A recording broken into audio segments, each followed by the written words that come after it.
مزدور شخص کا کوئی دوست نہیں ہوتا، اس لیے کہ دوستی میں مساوات کی ضرورت ہے، جو اس کو پسند نہیں۔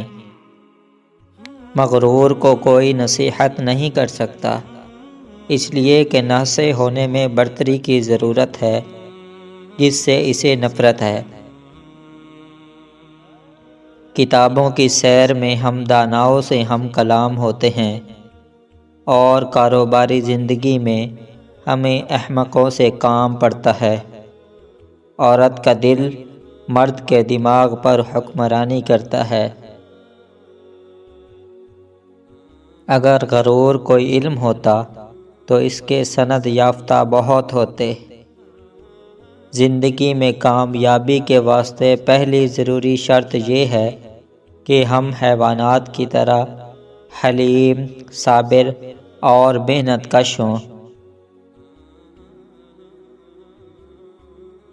دوست کو اپنے حال سے اتنا ہی واقف کرو کہ اگر دشمن بھی ہو جائے تو نقصان نہ پہنچا سکے۔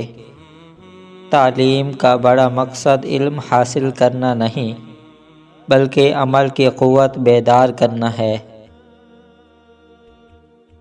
ترجیح نفس اور ایثار، ان دونوں میں سے کسی ایک میں بھی مبالغہ کیا جائے تو اس سے مقصد اصلی ضائع ہو جاتا ہے۔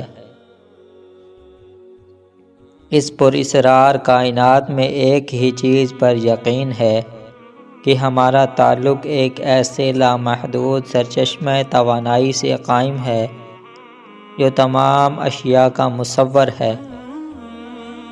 بڑے آدمیوں کا مانگنا حکم ہے، لائق آدمیوں کی حق تلفی کر کے نالائق آدمیوں کی حق تلفی کرنا انصاف کے گلے پر چھری چلانا ہے، بلکہ دیدہ دانستہ آئندہ نسلوں کے راستے میں کانٹے بونا ہے۔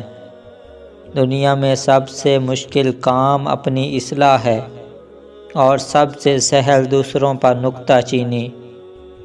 انسان کے پست ارادے اور ادنیٰ خیالات جس قدر کامیابی میں رکاوٹ پیدا کرتے ہیں، اس قدر کوئی بیرونی مخالفت مزاحمت نہیں کرتی۔ تجربہ انسان کا بہترین معلم ہے، اور زندگی کی ٹھوکریں اس کا ذریعہ تعلیم۔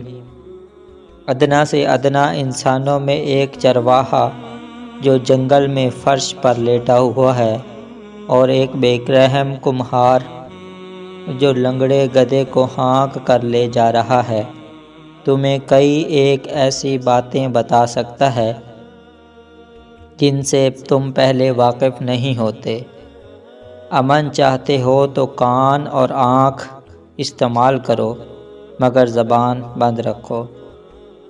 جو خوب غور و فکر کرتا ہے وہ پیش گوئی بھی کر سکتا ہے۔ بیکار لوگوں کے دلوں میں شیطان فوراً دروازہ کھول کر داخل ہو جاتا ہے۔ تو دوستو، یہ تھے چند اقوال زریں۔ امید کروں گا کہ یہ آپ کو پسند آئیں گے۔ اگر آپ اقوال زریں ریٹن میں پڑھنا چاہتے ہیں تو اسی چینل کے نام سے موسوم ہماری web site encyclopedia Urdu Hindi ہے، آپ اسے بھی وزٹ کر سکتے ہیں۔ ویڈیو دیکھنے کے لیے شکریہ، جزاک اللہ۔